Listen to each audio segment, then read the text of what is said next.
Israel आणि इराणमध्ये सुरू असलेल्या संघर्षाचे पडसाद किती तीव्र उमटलेले आहेत हे दाखवणारी राज्यातील अनेक भागात गॅस टंचाईचा परिणाम झालेला आहे। अकोल्यात गॅस एजन्सी बाहेर नागरिकांच्या रांगा लागलेल्या आहेत। सिलेंडर मिळत नसल्याने नागरिकांचा संताप पाहायला मिळतोय।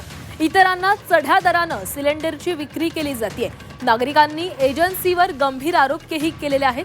अकोला शहरातील जुने शहर परिसरातील राजेश्वर गॅस एजन्सी समोर सध्या नागरिकांचा प्रचंड संताप पाहायला मिळतोय। गेल्या अनेक दिवसांपासून गॅस सिलेंडरचे बुकिंग करूनही ग्राहकांना एजन्सीच्या वारंवार चक्रा माराव्या लागतात। गॅस मिळत नसल्याने नागरिकांना तासंतास लांब रांगेमध्ये उभं राहावं लागतंय। विशेष म्हणजे एजन्सीवर येणाऱ्या वृद्ध नागरिकांसाठी बसण्याची किंवा पिण्याच्या पाण्याची कोणतीही व्यवस्था करण्यात आलेली नाहीये। त्यामुळे उन्हात उभं राहून नागरिकांची प्रचंड गैरसोय होतीये। एजन्सीकडून इतरांना चढ्या दराने सिलेंडर विक्री होत असल्याचा आरोपही नागरिकांनी केला।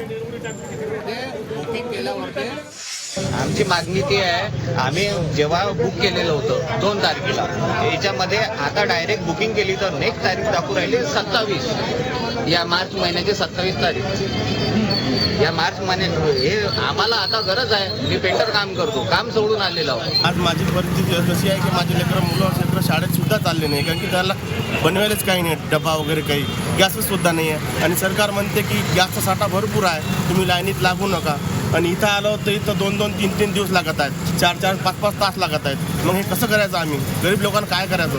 हे सरकारनं सांगायचं किंवा एजन्सीवाल्याला विचारायचं काय करता एजन्सीवाले। सिलेंडरसाठी आलो, लाईनमध्ये उभा आणि दोन्ही पाय गेलेले आहेत माझे, तरी पण लाईनमध्येच उभं राहावं लागतं। किती तासापासून उभे आहे? मी सकाळी 9 वाजतापासून आलो इथं सिलेंडर घेऊन। कधी सिलेंडर इकडे, कधी इकडे, कधी तिकडे चालू आहे। आता परिस्थिती अशी आहे की आतून काही रिस्पॉन्स नाही मिळून राहिला, आतमधून काही रिस्पॉन्स नाही।